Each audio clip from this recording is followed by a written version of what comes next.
高考当天，一个女生带了金镯子，无法进考场。我情急之下，用钳子将镯子剪断。考完后，她以感谢我为由，将我骗至公园。我刚到公园，她马上变脸：“你凭什么剪断我的镯子？弄坏我的东西，你要付出代价！”接着马上撕破自己的衣服，大声呼救，说我对她意图不轨。事情闹得沸沸扬扬，我被扭送到局子，留下案底。出来后，妻子因不堪网暴，服药自尽。妻子离世当天，我精神恍惚，遭遇车祸。再醒来，我回到了高考前10分钟。大家好，欢迎来到我的频道。给我让开，我要进去考试，还有10分钟就要开考了。你们非要为难我，跟我作对吗？不行，你身上有金属，按照高考考试规定，不得入内。同学，很抱歉，我们也只是按规定办。前几个同学也是将身上的金属物品取下来才进去的。我说了，我这个镯子取不下来，不行你把我手砍了吧，我今天一定要进去。恍惚间，脑海里传来一阵说话声，眼前闪过一阵强光，随后逐渐清晰。我看向前方，一个女孩正在跟几名监考安全员推搡着，想挤开阻挡进校。短发油头下是一张凹陷的 C 型脸，脸上挂着焦急的泪珠。强闯未果，她蹲在地上啜泣。她是何叔，害我家破人亡的那个恶毒学生。此刻，我已经意识到，我重生了，并且又到了人生路上的抉择点。上一世，他因手上的金手镯取不下来，不被允许进入考场，蹲在地上不停的啜泣，拼命想把手镯拔下来。几位围观家长还在一旁煽风点火。学校跟老师早就3令5申的强调过，进考场不得带任何金属物质。我儿子昨天把裤子上的金属拉链都给拆了，就怕进不了考场。这女孩就是不重视高考的典型。高考啊，就是大浪淘沙，每一步都在筛选人。就她这样的，以后出了社会打工都打不明白。这还考个屁啊！连考场规则都不重视的人，能重视学习？这要是我女儿，我早把她嫁出去，收份彩礼回本了。这些难听的风言风语，连我这个学校保安在一旁听着都难受。我是个孤儿，我深知高考对于家庭困难学生的重要性，不禁一时想起自己求学路上的艰辛，打算想办法帮他。我转头看见桌子上有把钳子，我蹲下询问何叔是否愿意剪开镯子进考场。他没作声，看着我只是点了点头。在得到他许可后，我将毛巾垫到手镯下，3秒钟不到就剪开了。他收拾好手镯，未道谢一句，头也不回就跑进考场。考完次日晚上，他特意来找我：“陆师傅，我晚上在清湖公园摆摊卖凉粉，我想感谢你，请你吃碗凉粉。”我应允下来，当时还疑惑为什么在清湖公园摆摊，那地方人流量不算多。就是这次应约毁了我的人生。晚上下班后，我赴约而去，打算照顾一下他的生意。他却告诉我今天生意好，提前收摊了，但掉了个工具在草丛里，让我帮他找找。我们2人一直找到公园深处，也没找到他所丢的工具。我刚抬起头，发现他对我露出渗人的笑意，让我一阵胆寒。陆远，你是不是觉得你那天剪下我的手镯特别英雄？我连忙摆手拒绝。那天我看你急着考试，只能出此下策了。毕竟我能看出来高考对你挺重要的。何叔一脸怨愤的回怼：“那你不能把那些拦我的混蛋都杀了，然后再送我进去考试吗？那样我的手镯也不会断。”此时我一脸震惊，这说的还是人话吗？但我还是耐心安抚他：“镯子不是还在吗？我找人给你修复一下吧。”忽然他靠近我，发出阴森的笑声：“晚了，那是我从小带到大的，你必须付出代价。”接着他趁我没防备，快速抓住我的手往他上衣胸口里塞，我赶忙挣脱出来。可他下一秒的疯狂举动更让我震惊，他用力撕开上衣领口，露出内衣，披头散发的往主路上跑，边跑边大声呼救，说有人要强奸他。我愣在原地，几秒后我意识到要赶快阻止他的行为，便追了上去，但最终被热心市民扭送到局子。事情当晚便在互联网上发酵，成为全城热议话题。高考结束，勤工俭学的凉粉女孩险遭黑心保安侵犯。我虽被抓，但一直据理抗争。虽没有实质证据我是强奸，但迫于舆论压力，还是以性骚扰罪名被拘留3个月。出来当天，一路上所有人对我指指点点，还被人当面唾骂禽兽、强奸犯，这些我尚能忍受。可回家后，家里迎接我的是妻子冰冷的躯体。看着只剩皮包骨的妻子，我不敢想象她这3个月替我经受了怎样的网暴。那一刻，我崩溃了，一个成年男人抱着尸体嚎啕大哭。出门寻找殡仪车时，我已哭得精神恍惚，眼前昏暗，没注意到疾驰而来的大货车当场被碾压成血红的肉泥。我是不幸的，但同样也是幸运的，我有了重来的机会。看着蹲在地上啜泣的何叔，我转身就进了保安室。他人命运与我何干？这一时，我只想和妻子白头偕老。我从办公桌拿出考研英语，继续复习。我想读研究生，我从小就想做一名专注于学术研究的学者，这是我的理想。我是一名孤儿，在孤儿院生活了15年。我唯一的亲人是我的妻子，是我的发小，她也是孤儿。我们相互依存，相互陪伴23载。从15岁后，我们便从孤儿院离开，两人靠着打零工做兼职赚钱，勉强读到高中毕业。高考结束那年，我们2个人兼职打工赚的钱只够1个人读大学。妻子摸着我的脑袋对我说：“你读书比我厉害，你去读，我脑子笨，那些数学题我学不懂，家里有我赚钱就够了。”可他的英语成绩每次都是排名前列。读大学时，我没有一天懈怠，每天不是上课就是做兼职，因为我想给他减轻压力，同时我还有私心，我想毕业就向他求婚。毕业后我们结婚了。那年我找了份高薪的销售工作，虽然累，但薪资很可观，我们过得很幸福。但吴七明白我心中所想，主动提起让我离职去考研继续深造。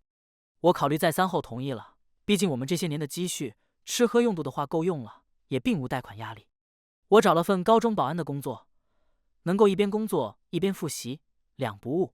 然而去年研究生考试前，我生了一场大病，无缘考试。妻子每天一边照顾我，一边鼓励我明年再来。好在上天眷顾，得以康复。日子平淡，但很幸福。但这一切在前世都被那个疯子给毁了。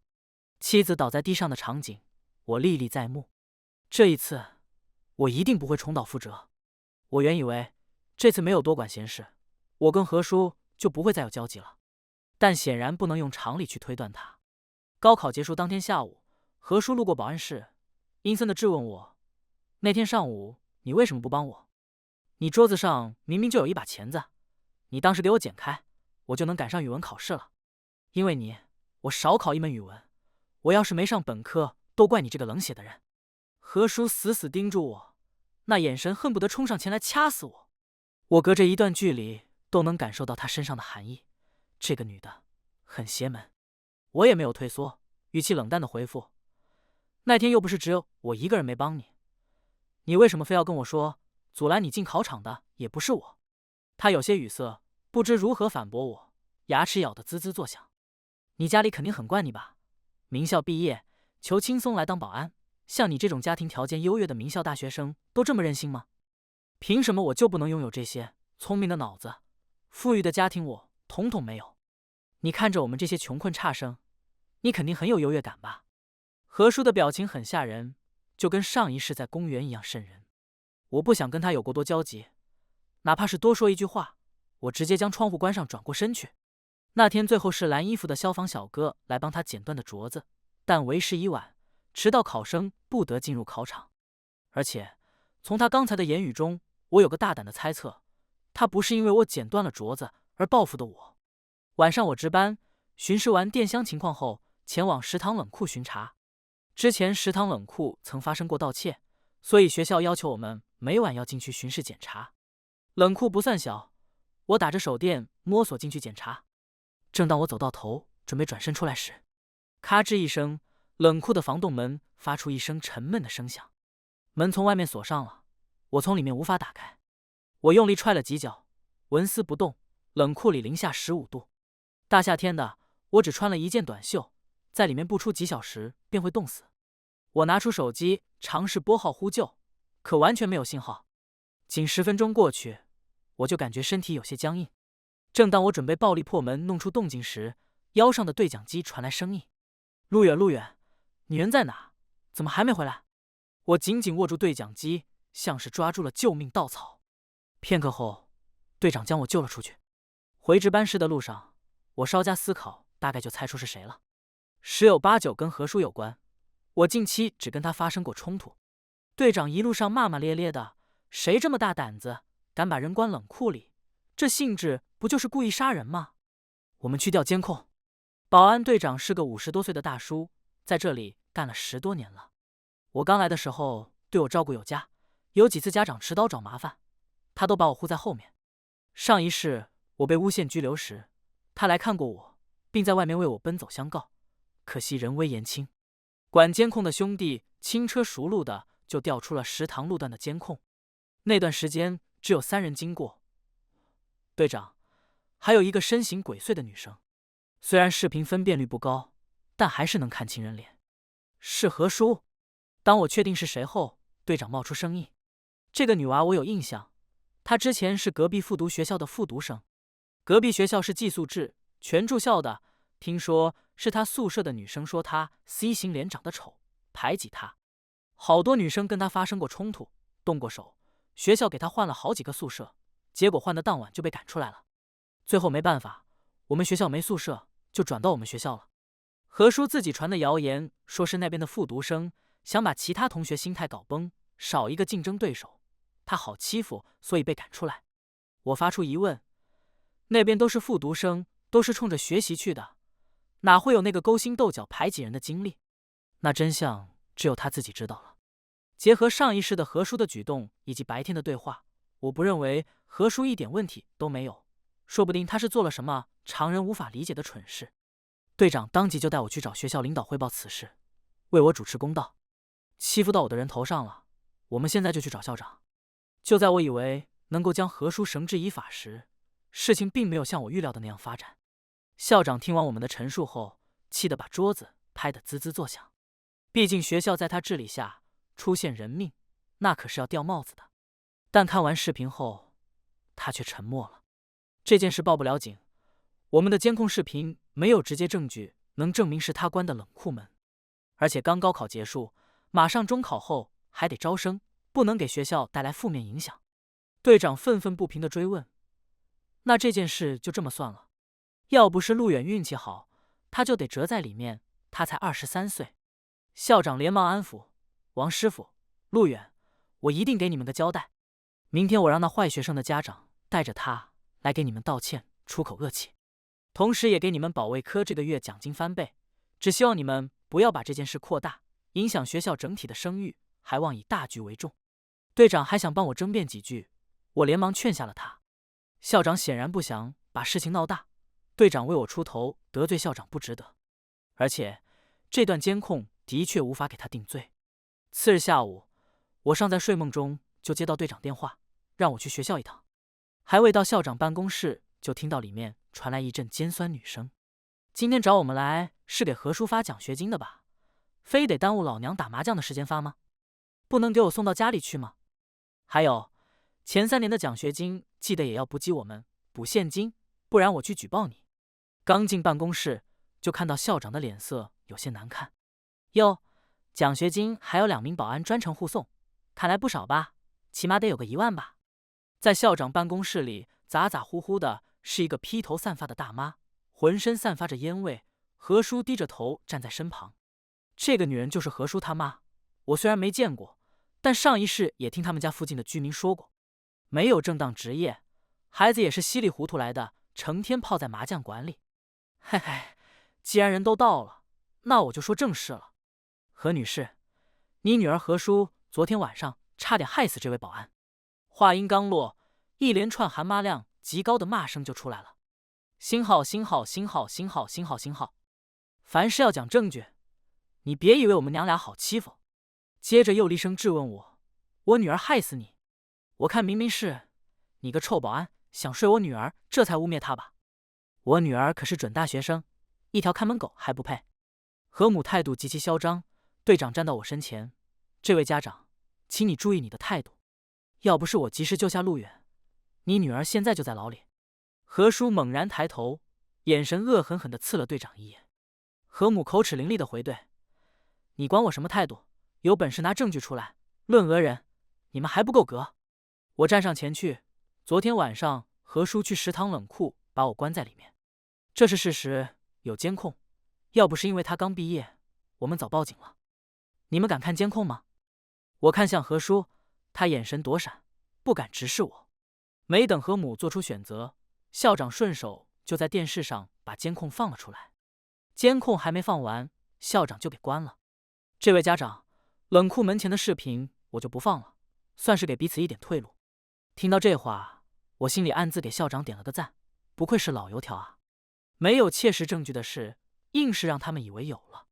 话音刚落，何叔一脚就被踹在了地上，飞了好几米远。接着何母骑在他的身上，左右开弓扇他大耳刮子。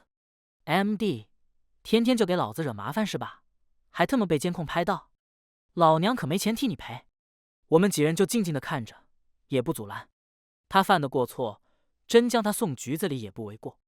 何叔嘴上鼻子上沾染着丝丝血迹，整个人披头散发的躺在地上，看着挺可怜的，但我不同情。可怜之人必有可恨之处，我恨不得就让他被打死。上一世的记忆，我深刻脑海。何母打累后，何叔坐起来，恶狠狠地瞪着我，脸上眼泪血液糊了一脸。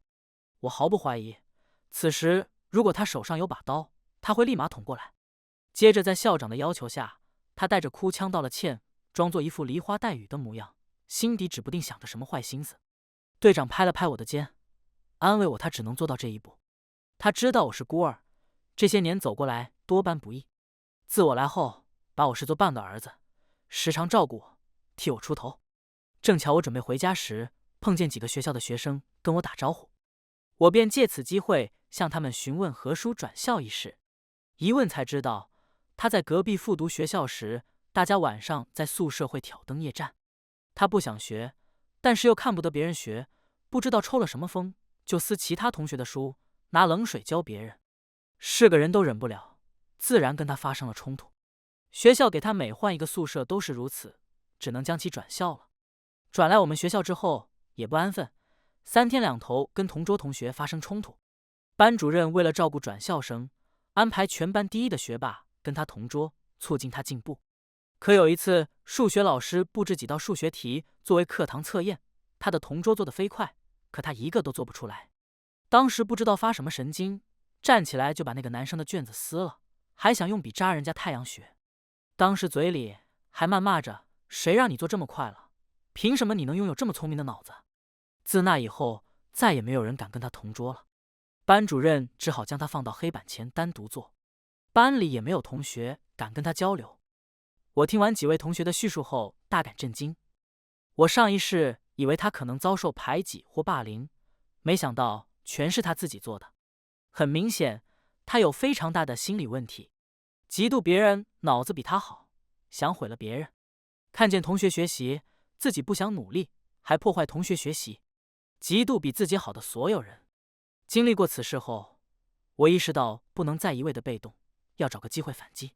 然而第2天晚上，我接到同事的半夜急电，队长出事了。当我赶到医院后，队长躺在病床上昏迷不醒。其他同事告诉我，队长是在检查电箱时出了意外，触电倒地。幸亏有老师路过发现，这才及时送医保住了性命。但目前人还处于昏迷状态，估计得好几天才能醒来。我连忙询问其他同事，队长他怎么会触电呢？不是检查电箱前都会戴橡胶绝缘手套吗？而且电箱怎么这要巧就漏电了？其他同事纷纷表示不清楚，他们也刚来。我的直觉告诉我，这不是一场简单的意外。我向医生询问完队长情况后，马上赶回学校。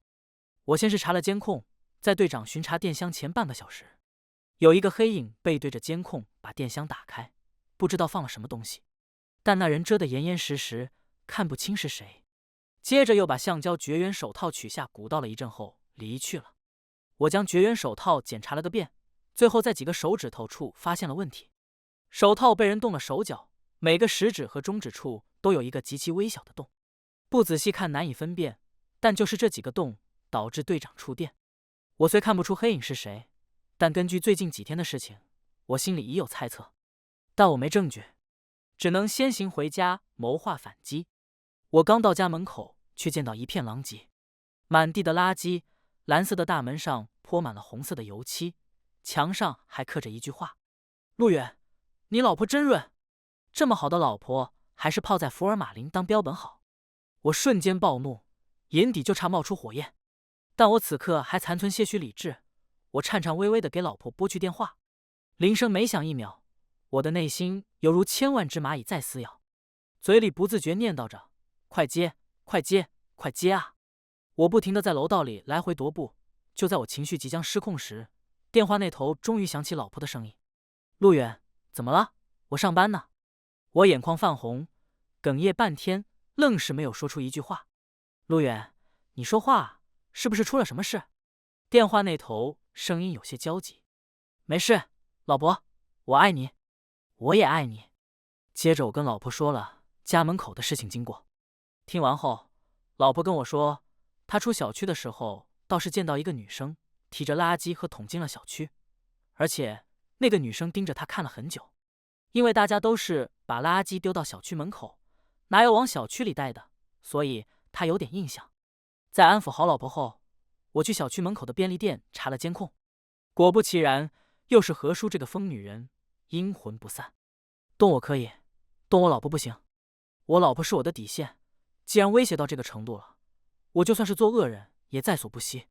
我之前就打听过何叔他妈的情况，麻将馆的常客，而且经常输了钱就打何叔，而且也不上班，出去随便鬼混2天就能带些钱回来继续打牌。对付他，我从他妈那里先下手，但我需要严行的帮忙。严行是我大学的死党，大一时我们在食堂档口兼职，可以免费管一顿饭。有一次我们差点为了最后一块咕噜肉打起来，但男人之间打打闹闹也就是那么回事，而且我们目标一致，就是搞钱。校园里体测代跑、代课、卖校园卡、驾校代理，到处都是我们的身影。一来二去，他成了我大学里最好的朋友。我原以为他跟我一样，也是穷苦出身，但毕业那天，我们口头绝交了。因为那天他爸开的迈巴赫来接的他。这小子是个富二代，瞒了我4年。他爸为了培养他，大学4年1分钱都没给他，他只能疯狂搞钱交学费吃饭。虽说是口头绝交，但情谊是实打实的。我给他拨去电话，没有过多的客套话，直接告诉他我碰上的事，需要他帮忙。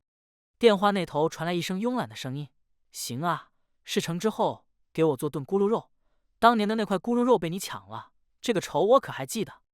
我欣然应允。我先是让他找来3个打麻将的高手，混入何叔他家楼下的麻将馆里，跟何叔他妈何霞混熟。接着一次次组局，先是让何霞赢点小利，随后再输把大的，精准掌控赌徒心态，最后将他最后1分钱榨干。他只能出去鬼混找钱，他的路子无非就是讹诈、碰瓷，再就是咯咯哒。当何霞出去找钱那天，我用超能力安排一名与他相熟的红娘跟他恰如其分的搭讪。红娘，何霞，缺钱了，有个捞快钱的机会，干不干？何霞，咋？你要带我抢银行？红娘，瞧你这话说的，我肯定是走正道啊。我这最近有个老光棍，想收个媳妇。你那女儿不是也读完书了吗？这不正好可以？何霞，你想得美，我女儿可是要上本科的，到时候上了大学，有学历加持彩礼，收得更高。而且好学校的富家公子哥多，不然我怎么会让她复读？到时候让她勾搭几个，随随便便收个彩礼就上百万。我在不远处听着，甚至直发抖，实在憋不住笑。就他女儿那模样，还勾搭富家公子哥？红娘，你女儿没告诉你高考成绩的事？我可听其他娃说了，她就考个200来分，只能上个民办大专，学费1年都得好几万。富家公子哥哪会去那种学校？你别到时候学费出去了，富家公子哥也没带回来，那可亏大发了。我手上这个老光棍最近就准备出10万讨个媳妇，这10万可是实打实到你手上的。何霞气得捏紧了拳头，跺了跺脚。这个没用的东西，复读1年都考不上本科，老娘回去就收拾他。红娘赶忙制止，可千万别打坏了，万一别人没看上就不好了。何霞沉思几秒后开口：“行，我答应了，但我要15万，晚上送过来。晚上我把他捆起来，你让那人把他直接带走，生米煮成熟饭，也不怕他跑。这母子俩都一个样，狠毒，难怪会教出何叔这种疯子。”到了晚上，何叔嘴里被塞了袜子，人也被捆着，疯狂地挣扎着。老光棍显然没有那么多耐心安抚他，狠狠扇了一巴掌后扛着离开了。老光棍是严行从乡下山里找到的，他安排人特意调了一张中奖未兑的刮刮乐让老光棍捡到。单了一辈子，有了钱肯定第一件事就是找老婆，最后机缘巧合下找到红娘，娶了何叔。次日，我去老光棍的住所远远观察了几天，何叔显然不能接受自己嫁给一个老头的现实，想跑出去，但这可是山里，路绕不说，还是人家的地盘。还没等他跑出门多远，就被老头找到了。花15万买的老婆还能让他跑了？上来就一个大嘴巴给他扇到地里滚了好几圈，他爬起来不停地跪地求饶，求老头放他走。但老头没有怜香惜玉，在田里狠揍一顿后拖回去锁起来了。看着他被拖走时蓬头散发、满脸污泥的样子，我并不可怜他，我恨不得也上去踹2脚。他今日有此下场，是他活该。他3番5次的害我，我尚且能忍，但他留在墙上的那句话碰到了我的逆鳞，只要能保护我老婆，哪怕是犯罪，我也在所不惜。学校会为每届高3毕业学子举办一场毕业晚会，这算是学校的特色活动之一了。同学们在操场上欢呼雀跃，庆祝着3年之约的胜利，不管考得好与不好，坚持到底的都是胜利者。人群中也不时冒出表白者，引得人群一阵骚动，不禁让我也想起我与妻子的高中时光，青春的气息真好啊，充满着活力。我站在操场外围，注意着周围动向，保卫着他们的晚会顺利进行。转身间，我突然看到了一个令我震惊的身影在人群后面。为了确认心中疑惑，我走上前去查看，那人居然是何叔，他逃出来了。此时他正好回头看到我，眼睛里全是血丝，那眼神恨不得能吃人。在散发的遮挡下，还能看清脸上的几块淤青，衣着褴褛。要不是我对这张脸恨之入骨，我此刻都认不出来。何叔咬牙切齿地走到我跟前，阴狠狠地说道：“陆远，我变成现在这样都怪你。你当初要是帮了我，我就不会少考一门。我没少考一门，我肯定能上本科。那个疯女人也不会把我卖出去，我也不会遭到那个老头的虐待。这一切的源头都是因为你。”哼，帮他，然后重蹈上一世的覆辙。我冷笑一声：“你自己的问题为什么要怪别人？学校考前就强调过数次，考试当天一定要去除身上的一切金属物品。你用心听了吗？你提前将手镯取下来了吗？你要是做了，还会有这些因果吗？”何叔像是发疯一样一直重复一句话：“我不管，都怪你没帮我，都怪你，都怪你。”我站在旁边警惕着他突然会对其他同学造成过激行为，谁知道他突然朝我扑了过来，一把抓过我的手，准备塞进他的上衣里，力度大到我都一时无法挣脱。救命！有人猥亵我！陆远要摸我的胸，他想强奸我。接着他又开始上一世的那一幕，开始撕扯自己身上的衣服。他的大声呼救引起了其他同学的围观，我用力挣脱，将他甩在地上，但显然没有任何一个同学相信他的行为。这1年的时间，他已经把全校大大小小的每一个同学得罪完了，不然也不至于报志愿时没有一个人联系他，连老师也想离他远远的。其他同学直接当他面对他，谁会想不开碰你啊？谁知道这个神经病一天到晚发什么疯？我考前整理好的错题本就被他撕过一回，要不是我心态好，我高考就被他影响了。我还不是一样，我做真题卷做得好好的，给我卷子撕碎了。远哥猥亵你，你也不看看自己长什么样，元嫂可比你好看100倍。何叔原本苍白的脸气得涨红起来，抄起身边的凳子就四处挥舞起来。好在身边人闪得快，这才幸免于难。在我们插他出去之前，他又冷不丁的朝我冒出一句话：“好看的人会永远好看下去。将它插出去后，我脑袋里一直在回忆着这句话。好看的人会永远好看下去，这句话到底是什么意思？同时，我嘴里也念叨着这句话，被一个女同学听到了。远哥，这不就是我们女生常说的永远18岁，永远保持青春活力，保持最美好的意思？听完这话，我瞬间冷汗直冒。元嫂比你好看100倍，好看的人会永远好看下去。不好，老婆有危险！这女人嫉妒心犯了，什么疯事都做得出来。我顾不得今晚的执勤，立马给老婆打去电话，同时马上飞奔回去。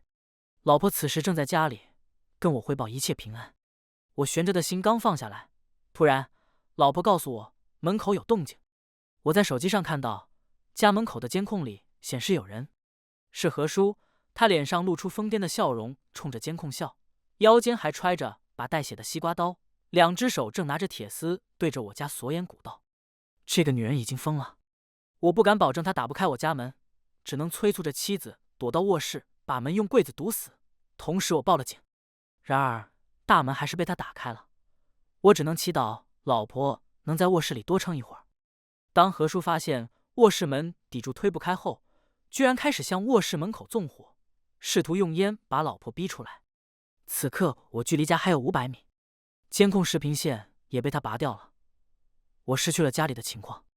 此时我肾上腺素狂飙，2分钟不到，我跑到家里，带着愤怒一击将何叔踢飞5、6米，抱着打出9999、9999伤害的想法，对着他脸上猛砸数拳，将他制服。